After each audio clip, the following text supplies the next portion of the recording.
Hello, hello. See if I can move this thing. There we go. There's my face. Can you guys hear me okay?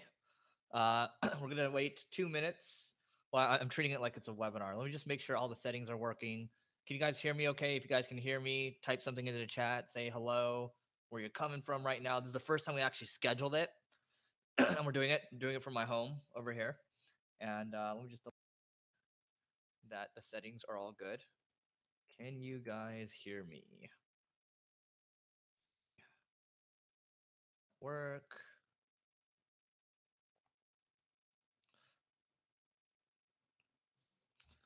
Check, check, check, check, check. Hey, Derek, how's it going?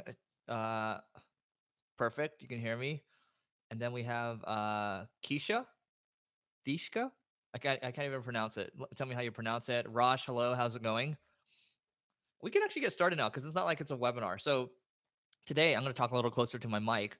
We're going to talk about just any questions you have around what's working in customer acquisition today, and how to make it better. Because here's the problem with customer acquisition. Hello, Adrian. How's it going? We have regulars now. I think once you do it past like 9, 10, or 11 a.m., Adrian will come in, Rosh will come in, Brian, nice to see you.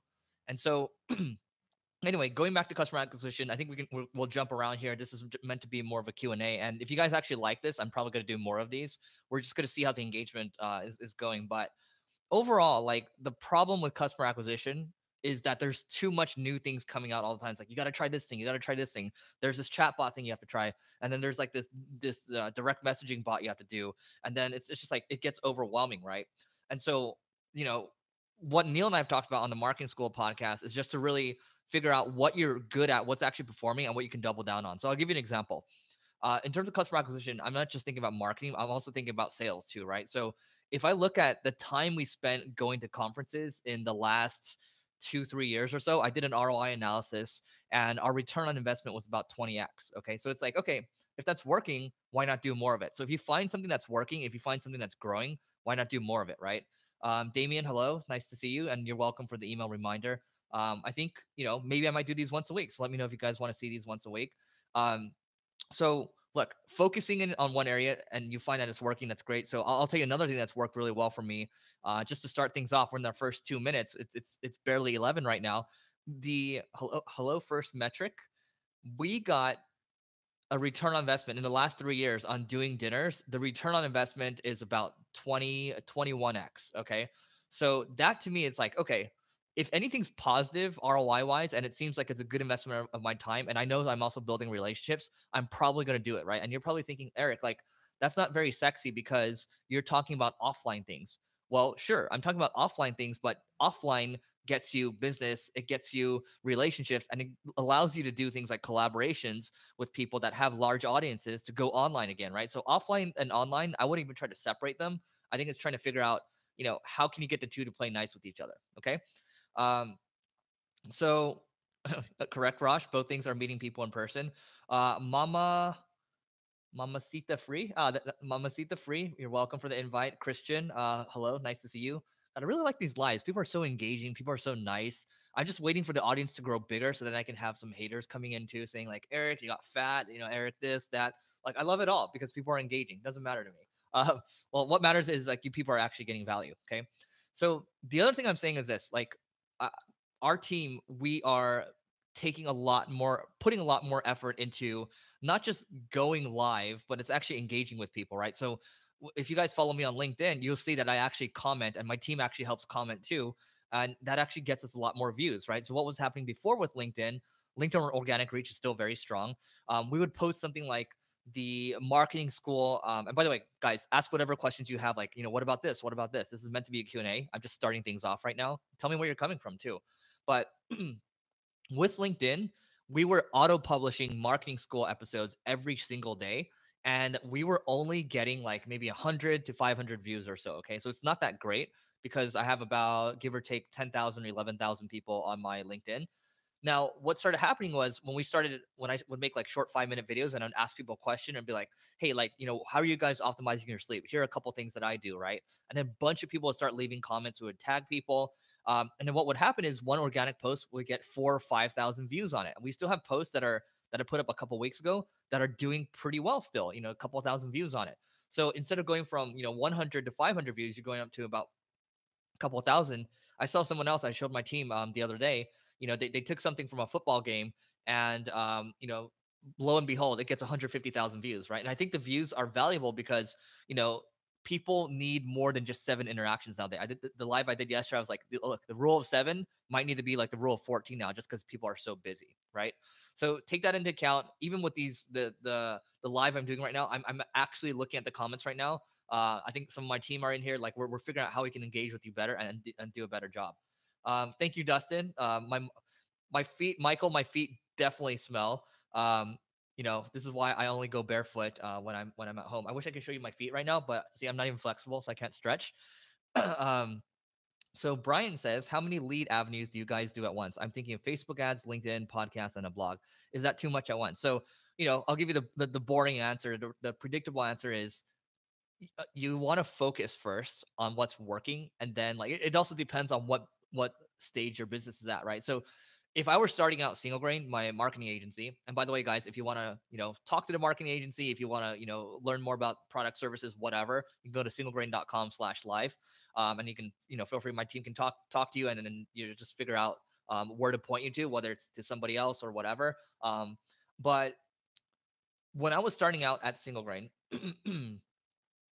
again, 4,000 visits a month to a blog. So I came into the company, I took it over, right? And we just focused on creating longer form content, better content, and our traffic started to grow more and more and more over time. And then I didn't try to do anything else. I didn't say, Facebook ads, let's do Facebook ads, let's do Google and all that. We just focused on the blog. Now, when I think about the Growth Everywhere podcast, the channel you guys are subscribed to right now, the first year, I just focused on the podcast. I didn't try to do anything else. I didn't try to sell ads on it. I didn't try to promote it on Facebook or whatever. I just focused on the podcast. Excuse me. Because I knew that I needed to get more reps to improve. Okay. So that's one of the key things. You get more reps in the beginning, you suck. And then the cool thing is when you suck in the beginning, nobody can find you anyway. So it's okay. And but you continue to keep going and eventually you start to build an audience, right? It's the same thing with this YouTube channel too. It's slowly growing over time. We're starting to get volume now. We're at about 15,000 subscribers. We want to go for 100,000, but it's going to take time because some of the people I've talked to, really popular YouTubers, they have, a couple 100,000 or millions of subscribers. They all started from zero too. And then what they told me was like, look, Eric, once you get to about 10,000, 20,000 subscribers or so, it's going to grow a lot faster. You're going to have a community. You're going to have an audience. Those of you that are hanging out with us right now, like I really appreciate the fact that you're in here. And it's about cultivating that community and building it up, right? But I wouldn't have done live in the beginning. I would have just focused on kind of videos before I started to do add in all the bells and whistles, right? Um, so hopefully that helps. So Brian says, playing devil's advocate, if you focus on one and it works, and then something happens and it stops working suddenly, that's what worries me. Yeah, I need to be patient. So that's a very good question. And guys, feel free to put in more of your customer acquisition questions. I'm going to continue to answer them. So it's okay. Look, if you try to do too many things at once, what happens is this, right? So let's say here's one thing, here's another thing, here's another thing. If you do them all at once, you grow slower. But if you focus on just one, you grow a lot faster, right? So even if you lose that one, it's okay, right? Because maybe like Facebook decides to ban you or whatever, right? But you got the experience up and you can just focus on one more and grow it up again, right? But if you try to do too many at once, it's going to take you a long time to rise up versus just one. So you get one up first, get it going, and then you can start to diversify into other ones, right? Then you can start to grow the other ones. And then what happens is you can get the most leverage by growing a team, right? Growing a team and then, delegating things out so your team can tackle it. Then you get true leverage because you're able, even if everyone else can do it at, 60 or 70 or 80% of what you can, that's no problem because that's still better than you putting in, your time doing 100% when you should be working on other things. Okay. But, that's a whole nother topic. Building a great team, that's a whole nother topic. And that's much harder to me than any like marketing tactic or any hack that I can give you, right? Or any strategy I can give you. I think building a team is probably the strongest thing that you can do. So Damien says, why did you take over Single Grain instead of starting a brand new shop? So for those of you that don't know, Single Grain is the marketing agency. And we mostly work with software companies, e-commerce companies, education companies too, one blockchain company. So the reason I decided to even come into Single Grain in the first place, and maybe this is a lesson that that might be helpful to you guys, is the company I was at before, Treehouse, I was leading marketing over there, and we had a great product. We had great people. We just didn't have a great marketing process. Okay. So me coming in, I was just like, okay, we need to do this. We need to do this. We need to do this. And I said, and then, a month later, the CEO pulls me aside and says, if we don't hit numbers this month, we're going to have to let you go. So I said, okay. And I just took all the data I got from YouTube ads and I bet the entire company on YouTube ads. Okay. So, me, gambling background, bet the entire company, we'll see how it goes. Right. Thankfully, it worked out. So the challenge was coming into single grain was the services we had no longer work. So the Penguin and the Panda update hit. So single grain was previously an SEO company, just focused on SEO. We still do SEO, but the work we were doing no longer works. So the product and the service was invalid. Okay. Which meant the people that were doing the work were probably weren't the right fit because the work was invalid. So you don't really have a business at that point, right? So I went from having great people, having a great product to, we're in trouble on those two fronts. Can I turn it around? Okay. So it was much more of a personal thing. Like, if I can turn this thing around, you know what? I can do anything I want. So even if I completely failed right now, I know that because I was able to do those two things, that I have insurance for the future. Okay. It's like focusing on this one company, right? And then not losing. Well, here's the thing. When I focused on single grain, everything grows a lot faster, right? During single grain, when it was going badly, even when I took over, I tried to start this other company that was completely unrelated, and that went poorly. Okay, and I had to shut that company down. But every time I focus on single grain, I just find it grows a lot faster, right? Because my background is around marketing. I'm in the market, like I kind of teach marketing, I guess. I speak on marketing. Um, so short answer to your question, just to kind of bring it back a little bit, is I thought joining single grain would fast forward me. Okay. If I were to go back in time, I probably wouldn't have done it. I thought I was free rolling, and I was, but I would just probably start my own if I were to go back in time. So that's what I would recommend. Okay. Um, Dustin says thoughts on simply cold emailing, offering a video analysis and sending one those that reply. Not exciting, but has worked in the past. So Dustin, that's a really good one. So Drift, Drift, they actually send me videos from Vidyard. So Vidyard, I'll drop it in the chat right now. Um, so you can use Vidyard. I actually had him on the Growth Everywhere podcast. You can search at Growth Everywhere Vidyard. You can find the video interview when I spoke at SaaS Talk. And what they do, you can use Loom too. So here, I'll drop this in the chat. Use Loom. You could just make videos. And what I recommend is show your face too, right? Show your face because it's personable. Maybe you don't want to show like your apartment like this. I'm only doing this because we're like doing a webinar right now. Maybe show it in your office. Do it like when you're in a working environment. Because like, when they see like alcohol like that, don't worry guys. I don't really drink that much, but I have all the alcohol over there because it makes me look cool. But anyway, so where was I going with this? Oh, okay. So when you're going to reach out to people, show your face and then give them like 1 or 2 minutes of analysis. Okay. What I used to do when I was first trying to start my shop when I was 24, 25 years old is I would, and I think I still have some of the examples of all the analysis that I did. And I think I pulled them up last week, but I would spend 20 to 30 minutes doing a free analysis for each website I wanted to work with. And I would do 20 to 30 of these a day. I would be really tired. And people would open them. I think we got a couple clients from them and it does work. Okay. So I would recommend that you use Mixmax. So I'll drop that in the chat as well. Someone said volume is really low. Can you guys hear me better now? Are you guys having trouble with the volume? Type something if you guys are having trouble with the volume. I'm gonna speak really close to the mic now. Is this way better, or is this better? Okay, so I'll speak closer. So when you email someone, okay, keep it short and to the point. So one person said, they said, "Hey, look, they might just put my name, right? Eric, Eric. And then it'll say, Eric, I noticed that you're really into SEO. I wanted to share this one video on how you can win, Uber as a client, right? And so, but you keep it short to the point, you keep it customized. I didn't give you like the best example, but if you want to see better examples from Alex Berman on the Growth Everywhere channel, I'll type this in as well. Alex Berman, he actually, we did a collab on our channel about how to write good cold emails. He's actually got some good templates. And one of the persons that works for him actually emailed me last week, gave me a good offer, made it customized to me. He said, the title was Big Fan. And it said, Eric, I really enjoyed this episode that you did with so-and-so. I really like how you talked about this. Feeds my ego, right? If you can feed their ego and you can show that you actually consumed or understand what they like, great. And he said, look, I do so and so for Alex Berman. I thought you might be interested in this as well. And here's some examples of what I did. I was like, great, really bad. But he got me to open the email to respond to him, and then we got the deal done that day. Okay. So if you customize it, you keep it short and to the point, show some examples, maybe even make a video using Loom or using Vidyard, you should be able to get people's attention. Okay. Cool. Thank you to probably UA or Hannah from my team for dropping the links in. So they're actually helping me respond as well. And so let's see what else. What else do we have in here? Puneet says, "How do you find content that your customers potentially search for blogs?" Okay, so Puneet, thank you for that question. What I would recommend if is I you can use a tool like BuzzSumo. So that's BuzzSumo. BuzzSumo actually helps you find content around your niche, and it shows you who's scoring high. They have this thing called the Evergreen score, which shows you how evergreen it is. You know, was it published beyond a month? How many links it has? How many social engagement it has? And if it's above like a 2, you're in a good spot. Okay, that's going to show you some trends. I'd also recommend using Neil's Uber Suggest. Uber Suggest is like a free keyword tool, and he bought it. And by the way, here's the benefit. My failed senior living business got him to buy Uber Suggest. So now that Uber Suggest is like completely like he keeps ramping it up. That's something you all can use because of that failed business. Because I told him, here's the story.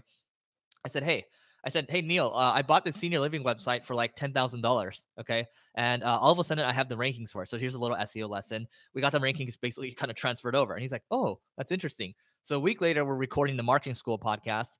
And he's like, oh, I went ahead and I bought Uber Suggest for $250,000. I was like, Neil, I never told you to do that. But okay, I wish you the best of luck on that. So that's the story on that. Okay.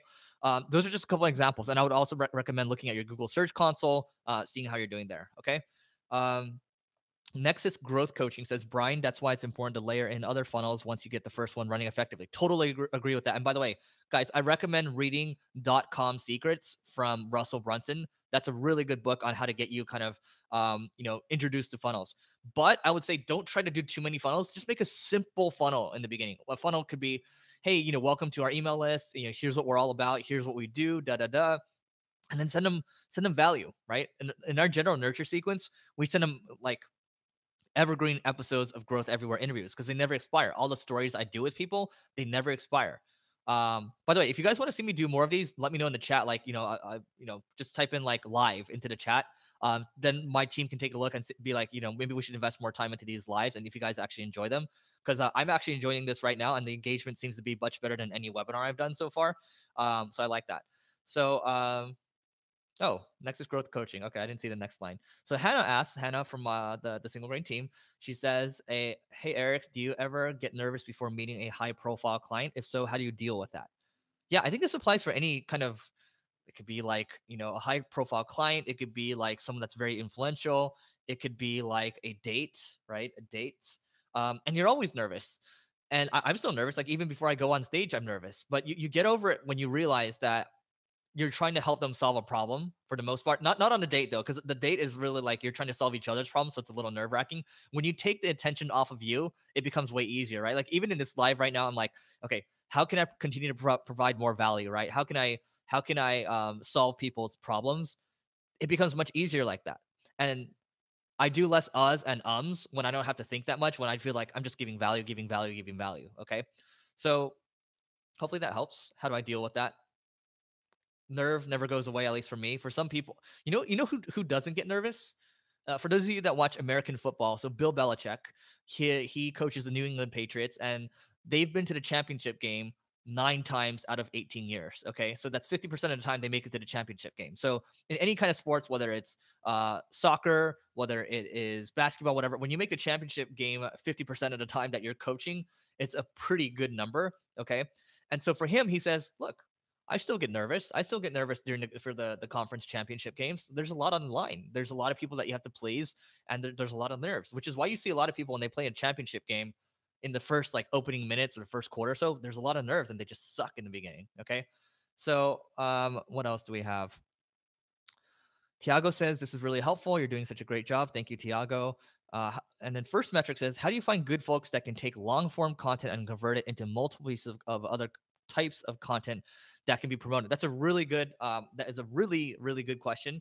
And by the way, we created this video, and we're going to continue to double down on this methodology, which we're calling the content sprout method. The content sprout method just means, we're taking a live like this. And this live, honestly, this can become multiple blog posts. This can become a super long 4 to 10,000 word post. Okay. So to answer your question, what I would do is I would go, if I'm looking for writers, I would go to ProBlogger. So jobs.problogger. You can put a job posting up for like $75 or whatever. AngelList is also really good. One of our writers that came to me, who now works for Gary Vee, by the way, shout out to Raghav. He came out of college. Okay. He's like, look, I'm going to travel right now. I'm going to travel Asia, but I'd love to work for you. And he writes this 8,000 word blog post for me. He's like, here's what I would fix, whatever. Bear in mind, he's only 23 years old at this time. Okay. And he writes like someone that's really experienced. And so when he came in, we got him in and he was writing 4,000 words per day. 4,000 words per day. So you can find great writers. If you're in America, there's a lot of journalism majors that are suffering right now in terms of finding jobs because a lot of these media companies are just getting crushed. So that's another lesson I can talk about another time, where advertising on your site is not the best way to make money. So yeah, and if you're looking to find designers, I would recommend checking out Dribble. That's Dribble, DRIBBB, so BBBLE. Behance is also very good as well. And just audition to people, give them a test, because most people, they can't follow the directions. When you put a job posting up, they can't follow directions. I would also recommend using a tool like BuzzSumo. Go out there and then find people that have written great content, blogs that you admire, and just look at the authors and look at who you can hire there. Because a lot of these authors are available. They're looking for more work. Okay. So those are just a couple things you can do to try to sprout this, to grow this thing out. And look, if you're just starting out right now, you don't have the budget, you don't have the time, that's okay. Do what you can do in the beginning. Because look, I started from somewhere, right? Single Grain was basically, our online presence was nothing when I first started, and I was able to get something going initially by myself. It might not have been the greatest, but eventually I was able to get some traction and recruit people around me. And it's the team around me that makes everything great. Okay. And we're always getting better. We're always thinking, how do we improve? So hopefully that helps. Let's see. Let's see. Live, live, live. A lot of people said live. Thank you. Poof New Sales. Haji says, Haji, I used to watch, God, what's that show called? Haji from, what's that cartoon called? Johnny Quest. That's it. Johnny Quest. I used to watch Johnny Quest, and his best friend was Haji. Anyway, so Haji says, how many lead avenues do you guys do all at once? I'm thinking of Facebook ads. Wait, I think you asked that question already. So I think I answered that already. LaQuisha asks, what about creating a community around your product? What is the best source or technique? Okay, so here, I'll tell you something that works. Here's a community right now. Okay. But you know what works really well? Facebook groups. Facebook wants you to stay on their platform. So if you create a Facebook group, even our little marketing school group, and by the way, we can link to that in the comments. I hope, check that out. Subscribe on YouTube. Subscribe to our Facebook group. Facebook groups are very engaging because people love to. They're kind of, Facebook's favoring the groups right now, and I always see posts from groups that I love, like that I'm a part of. So Young Entrepreneurs Council, that's a paid group I'm a part of. War Room, that's a group I'm a part of as well. And people are always contributing there. So I think if you're looking to start any type of group at all, what you need to do is, you stay engaged for the first 2 to 3 months. And by the way, I actually suck at this. We need to do more engagement in our group, but if you're able to do that, the group will be able to self-perpetuate and the group will grow on its own, because the marketing school group grows on its own. So I would recommend using that as a way to build community. And your argument might be, look, I don't want to build on someone else's kind of platform. I think if you're able to kind of siphon that off and then maybe eventually get people to join like a webinar or a live and collect their email address, then you can kind of control that, because I do like having the element of controlling your email list, because all the other stuff is kind of like a crapshoot. Okay.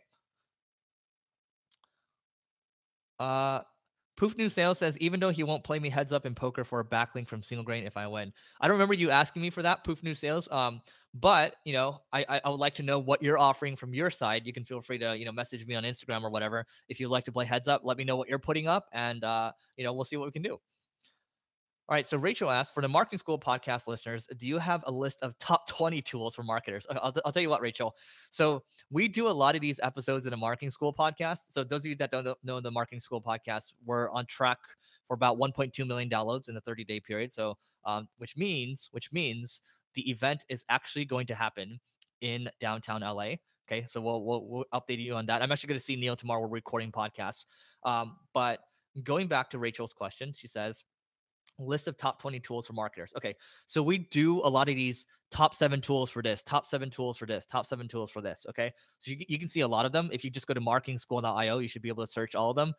If I'm going to give one tool right now that I really love, one tool that I really love right now would be, I mentioned it earlier, I like Loom. So use Loom, and Loom or Vidyard doesn't really matter because I'm able to do screencasts with my face. I'm able to show people, explain to people really quick, and I'm able to communicate a lot faster. Okay.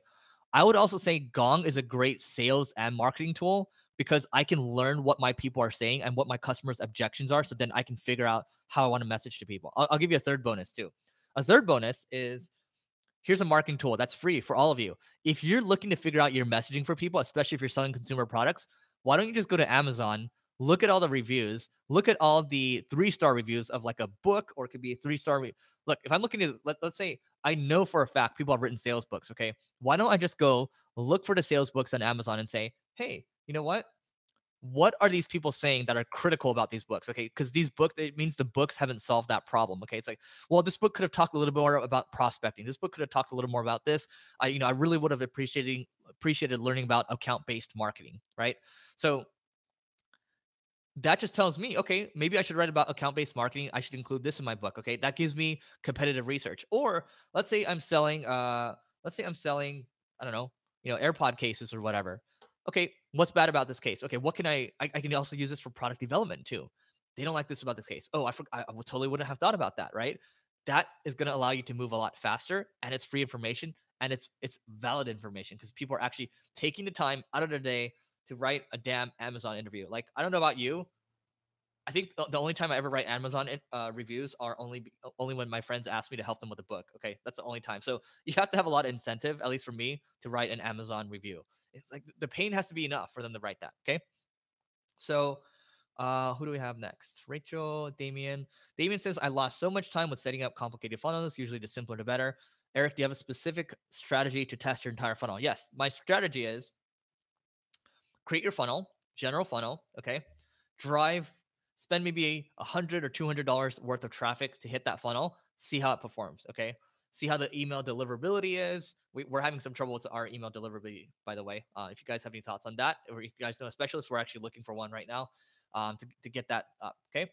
Haji says, what is the best way to get SaaS CEO as clients? Well, I'll tell you what, Haji, the Growth Everywhere podcast, I interview a lot of SaaS founders, and then that has allowed me to go speak around kind of SaaS conferences too, and get to kind of break bread with these people. That's a way to get around it. Or I talked about a little earlier, like dinners are a huge like a 21 ROI for us, 21x ROI. So try to find SaaS founders around you. I don't know where you are right now, but you know whether it's a podcast interview, some type of collaboration, doing some work for free initially, there's so many SaaS companies popping up. And the idea is once you start to get to work with a few SaaS companies, you build up the experience, even if you're working for free. You go to other people and you say, look, we specialize on working with SaaS companies. Okay. So hopefully that's helpful. Um, yeah, that's so interesting. Brian, so uh, Brian, I was like, yeah, I thought I saw exactly the same question. And then Haji asked it. So anyway, I don't know if you guys have like a bromance or whatever, but Tiago says, how often do you record your podcast with Neil? And do you have any lessons that you learned the hard way that we could avoid when starting up? Okay. So what I'll tell you is make sure that when you record, even this mic right here, make sure you have good audio quality, right? You don't need, this mic is a little more expensive, but you can go buy a blue Yeti mic. It's like $100 or $200. Okay. Or you can even buy like one of those. You can just buy a mic, okay? Buy a mic. Be the people that are listening to you. It's in your best interest to do a good job of creating the best experience for them, okay? We've had people. I was looking at our reviews, and they said, the content was really good, but the sound quality was so bad that I had to unsubscribe. So Neil and I, in the very beginning, we would record in his hotel, not his hotel, in his condo in Las Vegas. So he lived at the Mandarin Oriental, so really nice place, right? The problem with Vegas was in the summertime, it was up to like 110, 115 degrees. Okay. So, my skin was drying up, and, the AC was too loud. So we had to turn the AC off, and we would record a couple sessions, and it'd get really hot where we're both sweating, and my hands, my hands would get sweaty. My feet would get sweaty too. It's just like our sound quality was terrible. We were sweating. our asses off, okay? But that was what it took in the beginning to get going. What I would recommend if you're going to get started, have good sound quality, have a good mic, record up to 5 to 10 episodes at a time. If you can, do daily podcasts, okay? Most people aren't willing to put in the work. This is why I'm so happy to say this stuff, because I know most people aren't going to do this stuff, okay? But this is exactly what we did. We did an everyday podcast, and we would record. In the beginning, there were 10-minute episodes each, so they're pretty exhausting. And now kind of our sweet spot is like 5 to 7 minutes or so, and we'll record 15 to 20 at a time. So tomorrow we'll knock out 15 to 20. And we used to do it where, like, right now, like I'm doing it this remote, right? We would do it where he's traveling. We would do it where he is, where sometimes I'm traveling too, and the sound quality was just really bad. Okay, so I would take that into account. The other thing I'll say is this: we've done over 906 episodes now. We haven't missed one. Okay, so that means we're on track to do 3 years of episodes where we haven't missed one. It doesn't matter when I'm sick. It doesn't matter when he's travel. Even in times where there's events where Neil and I are both speaking. So we're in Brazil in Florianopolis about 2 years ago, and we're like, we got to record. So what we did was we broke into like a conference, like an empty room, set the mic down, sat next to each other, okay, and then we just recorded. And that's the kind of work that you have to put in to make something like this happen. Because Neil and I we're like, how are we gonna get to 1 million downloads a month? We're like kind of stressing about it, not really stressing, but like worried about it. In December, we're like, there's no way, because we just kept averaging about 787,000, 797,000. And look, these numbers seem big, they seem unattainable, but I'm telling you, look, if I can do it, you guys can all do it. It just takes time to get it going. And so just think of it like, you're plateauing. That's the key takeaway here. Okay, so I don't want this to be like not relatable. But because we stuck with it in January, New Year's resolutions, everyone is so excited to learn whatever, and all of a sudden, boom, uptick, right? All of a sudden it's like $40,000 a day, 37,000, 35,000, just keeps going up, and it stays around that range. We're like, wow, this is going to trend, and now all of a sudden it's like, okay, now we have to throw this event, right? So this it's and here's another story, like, or another lesson. It's like each and every level you get up to, when you level up to the next level, you have a completely new set of problems. Your problems will never go away. It's not like, oh, when you make 6 figures a year, or 7 figures a year, or 8 figures a year, your problems go away. No, you just have a new set of problems, right? What do they say? They say new levels, new devils. Okay. So hopefully that helps. Rosh says, well, I'm going to skip around. So let's see. Uh, Sorry, guys, if I don't get to all your questions. I'm trying to. By the way, I love all the questions, guys. This is really good. This is super fun. So Ryan asks, or Rosh asks, would you start with FB ads to your group? I would. I think if you don't have an audience, I think one of the easiest things you can do right now is to go live on, especially on Facebook, because if the live goes really well, you can just drive traffic there, right? And then you can just retarget people that have watched a certain portion of that live video or that ad, and then bring them back, say, hey, join the group. Okay. So you can do that. That's what I would do if I were starting from scratch today. I wouldn't be like, because if I try to compete with blog posts today, it's like there's millions and millions of blog posts being produced every single day. It's like you got to figure out, where is the path of least resistance. Okay. Ryan asks, what my thoughts are on account-based marketing for B2B. Is it still relevant? It's not discussed much on Marketing School or other marketing influencers. I will go ahead and answer that for you. So maybe that can be another blog post for us. Oh, this is getting bigger and bigger, stronger and stronger. I like this. Keep it going, guys. Keep the comments going so that maybe YouTube will show this more. Anyway, so account-based marketing is this: account-based marketing, instead of just, let's say I want to reach out to Coca-Cola, okay? I'm not just gonna, let's say I'm a marketing agency, okay, and I want to reach out to Coca-Cola, but I know that maybe it only makes sense for me to reach out to the VP of marketing, because they can make the marketing decisions, or maybe the CMO, right? Usually, like, there's one person. Account-based marketing, the only difference is that you're targeting a net of people. You're targeting the entire marketing division, okay, and you're marketing to them. And what you can even do too is, I like account-based marketing, because you can do account-based marketing on LinkedIn ads. You can target that company and target specific titles, which I really like. You can also, there's like a bunch of different retargeting programs you can use to just target those specific companies. What else can you do? You can do something crazy with, there's like a whole, I need to find the blog post for you, but there's this program called Hull, Hull. And if you Google Hull reveal loop, okay, let me type this in the chat right now. Hull, Google Hull reveal loop. That's going to be account-based marketing for your website. So let me give you an example. Our website, we're approaching 200,000 visits a month, and that's a lot of visitors, right? What this will allow me to do is basically identify the company that came to my site, so by IP address. Okay, so let's say Coca-Cola visited my site, and then what I can have happen is Clearbit, which is another kind of like a enrichment tool. Enrichment. I sound like a fob. Enrichment tool. Okay, so you take that, and then what you do with that is Clearbit will find not only the VP of marketing, but the entire marketing team. And you can even set it to send an email out automated, right? I wouldn't recommend automated. Just get all the contacts and maybe send out a personalized email. That's one way of getting account-based marketing going. And then here's the other thing. This is not really kosher, against kind of, ad policies and all that. But if you have the email addresses, guess what? You can retarget those people. Okay. But it just depends on the country that you're in. Okay. So United States, you can't really do that. You kind of have to disclose it. But when I was hanging out in Ukraine a couple months ago, all the guys in Ukraine are like, yeah, doesn't matter. they just skirt around it. Doesn't matter. Okay, so it depends on what country you're in, but I would say most countries, if you're watching this right now, probably matters. Okay, so what is next here? Brian, Rachel says, yay. Poof New Sales says, I'm a content marketer. I got you with, wait, huh? I got you with free blog posts for 2 weeks. 2K words, highest quality. Free content if you beat me, heads up. Let's get it. Oh, okay. So that's the challenge to me. You know what? Email me and we'll figure something out. I want to see Poof New Sales. By the way, if you guys want to do some deals here, great too. But if you guys Poof, show me 3 examples of your best content marketing work and maybe we can talk. Okay. James Isaac says, cool and congrats. Looking forward to coming and joining you in LA.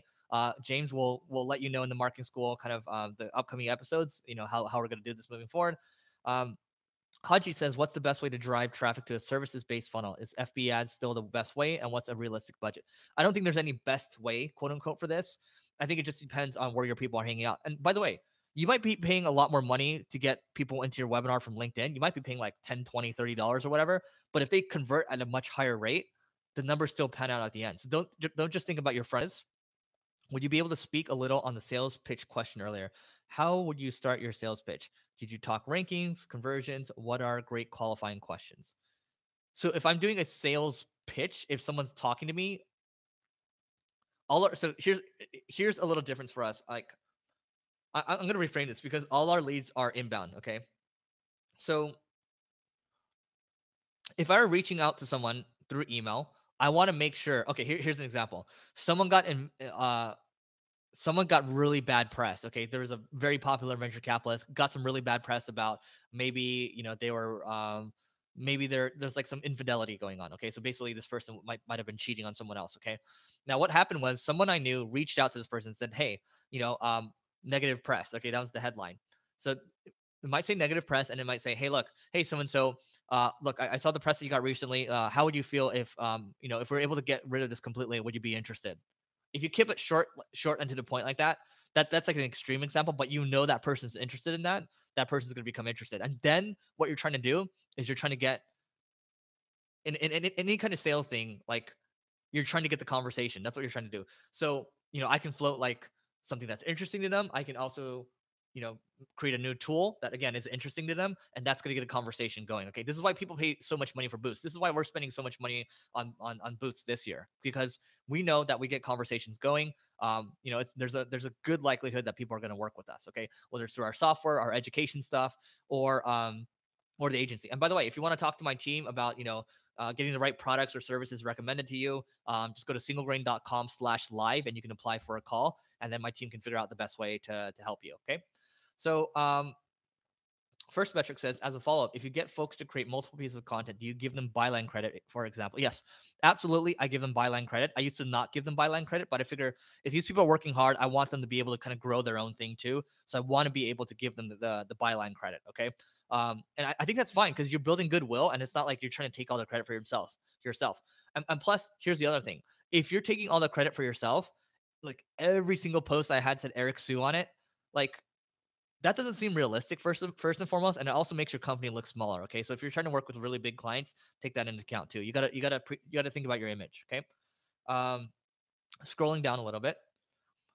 Manav says, sorry, I'm late. Manav, don't be sorry. I'm amazed that you're here because it's probably really late for you right now. And that's great. Brian or Raj says Blue Yeti, $100, great mic. Awesome, thank you. That's super clever. Da da da. Sorry, guys. James Isaacs says go to events SaaStr. I will actually be at SaaStr, James. So feel free to come by our booth. And what else we got? Toyoshi says hello, for a brand new startup that will be offering services to clients. Which Facebook ads would you recommend to draw traffic? By the way, guys, if you guys are looking to get more clients or you guys are looking to build your agency, I'm going to drop a link in here. We actually have something called our Agency Accelerator Program. Only for people looking to build that service. Okay, so I'm just going to drop that in a link. So whatever, if we have the right products or services, whatever, I'm just going to drop it in here. So which Facebook ads would you recommend to draw traffic? I would recommend video ads. I think video ads are great. And I'll give you a quick story real quick. And maybe we have like, if you guys want me to keep going, say keep going or whatever in the chat. But video allows you, actually, let me see if I have the book. I have the book. Give me 1 second. This book right here, Breakthrough Advertising. Okay. This book is no longer in print, or you could try to buy it on Amazon. It might be a couple $100s. But here's the idea. Whenever you're doing any type of advertising at all, I'm like a book model right now. Whenever you're able to do, when you're thinking about advertising, you are taking people, and I got this from Digital Marketer, you're taking people from unaware to problem aware to solution aware to aware of your solution, and then you make an offer to them, right? You show them like a deal, okay? The great thing about video is that you can take them through all stages of that. Okay. Now, in other scenarios, like, you drive them to a blog post and you got to build more of a relationship with them, you can just get to the point with the video. You know what I mean? I recommend reading this book. I try to read it, at least once a year. I try to reread it. There's always, good reminders in there. But check out Breakthrough Advertising. Understand that a video is going to be able to take people from top to bottom because you're building a relationship with them. You're building trust with them, just like I'm building trust with you guys right now. Okay. So First Metric says most of your marketing school podcasts are about 7 to 10 minutes in length. Do you find that to be a good length, or should podcasts be 30 minutes longer? Okay, this is perfect. This question is perfect because my Growth Everywhere podcast, people stay about 30 to 45 minutes or so, and the retention is extremely high. Okay, now with it's about like 80 or 90%. Now with marketing school, the retention is about 95 to 100%. So people go the whole way through. So I think there's a case for both of them. If we're looking at watch time or listen time, both have their merits. So which is why I like doing both of them. Okay. Rachel asks, is there any way to view my competitors' Google reviews? Somewhere to just plug in their URL? I think you just need to Google their name and then just look for the Google page. I don't have the most experience on that, so that's all I know around that. First Metric says, do you need a certain number of subscribers to do YouTube Live? I think you actually do. I think you do. You might need to Google that, by the way, because I don't have the answer for that. Because I know when I go to my personal account, I cannot go live on it. Oh no, I can go live. Never mind, I can go live. That account only has like 156 subscribers, so I think anybody can go live at this point. So I have hopefully solved that for you. Haji says he'll be at SaaStr. Okay, that's great. So see you at SaaStr. And then what else do we got? Rachel says she wants to come to LA from Toronto for the live show. I actually might be in Toronto for to meet some of our clients there. Okay. And Haji says, is blogging worth my time to grow my brand and get clients? How we can stand out in this crowded blogging world? If you're just starting out right now, I'm gonna be honest with you guys. I wouldn't start with blogging. I would try to start with like what I recommended earlier. Start with like going live on YouTube, and you're trying to drive ads towards it.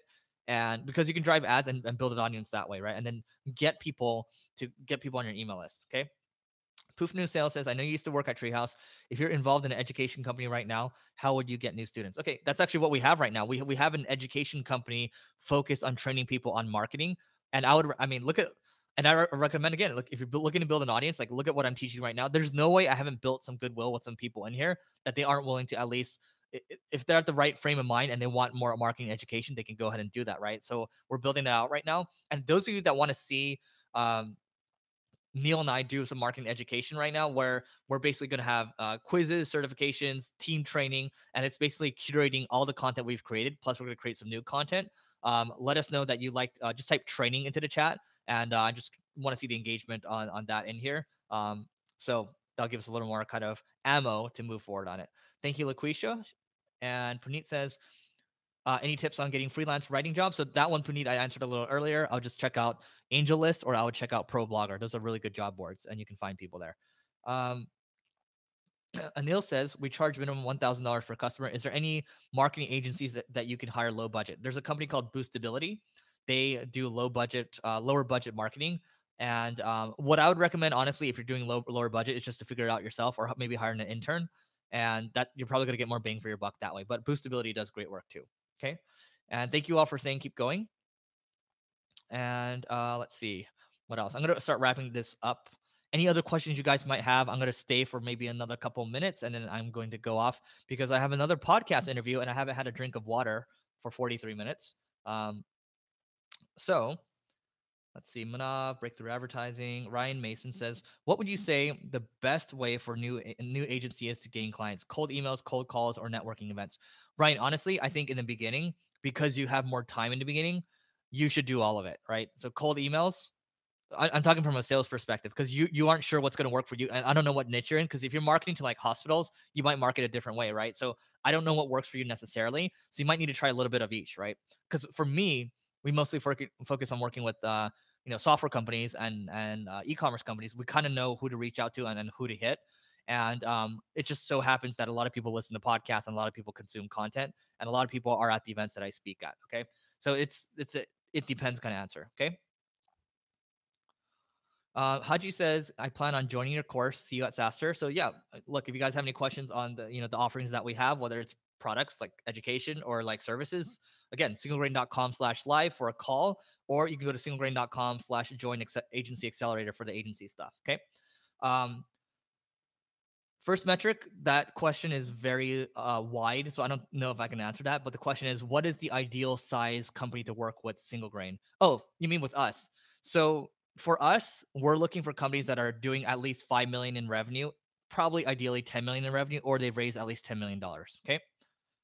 Trevor says, if you find yourself in Westlake Village, our agency would love to learn from you, and I'm sure our CEO would love to collaborate in some way that would be win-win for everyone. Trevor, I actually was in Westlake Village when the fire started. I was at a hotel and we got evacuated. So I actually got a lot from that event too. But anyway, um, Westlake Village is very nice. I will let you know if I'm ever back there. And Damien says, I started mine with cold emails only. Great. Cold emails are awesome. Manav says, Eric, if someone is new, what can he really share on YouTube? That's a really good question. I think if you're starting out, it's like, what can you share? I think if you're literally just starting out, like you're a student coming out, you're going to have to take a licking for the first year or two, start to get some experience, and then you can share. Because at that point, then you can start sharing experience for people that are 2 years behind you, right? So you got to get a little experience first before you can start sharing. Because for me now, it's so easy. Like I'm just, you know, 48 minutes. I'm just continuing to riff on that stuff because it's just like there's this story over here. There's this experience over here, and I can just go on it. So once you have like a year or two, you should be able to share more stuff with people. Okay. If you find that you're struggling to share with people, you probably might not be that experienced in the beginning. So you got to gain some more experience. All right. Natasha says, "What's your favorite landing page CRO test recently?" Natasha, one of my favorite CRO tests recently is actually we added um we added this drift bot that's a conversational landing page, which is what they call it, and it collects a lot of leads for our education kind of program. We're collecting leads for that right now, and it's done really well. So I would recommend checking that out. Neil asked, "How can I learn marketing myself? Any course?" I would recommend checking out Marketing School if you want something for free, and then if you want to check out kind of our individual and training programs, you can just check it out when it actually comes out. But the free stuff that we have coming out of Marketing School and this YouTube channel, that should be more than enough. Let's see what else do we got. Yeah, so James recommends the Hoth. I mean, that's what I recommend for I guess those like SEO reseller stuff. Natasha asked favorite growth channel for B2B to C e-commerce company now aside from video. So B2B to C, let me think about that aside from video. I do like Facebook Messenger. And so what you can do with Facebook Messenger is you can drive people to your bot, collect their email inside of the bot. So you have their subscriber on Messenger, you have their email, and then you can also get them to click on a link to go to a thank you page. So then you can retarget those people. So that's what I like doing. That way you can hit them across all the different channels. Okay. First metric says, thanks for your time. Appreciate that. And Trevor says that would be awesome. A bunch of people here would love to see what you had to say, provide some value. Yeah, I mean, that's it for today. If you guys would like to see more, I mean, definitely open to doing more of these. This was really fun, and I hope you all have a good rest of your evening. For those of you that are listening from, kind of Europe, Asia, India, and I guess India's in Asia. And then for the rest of you, have a good rest of your day. See you later.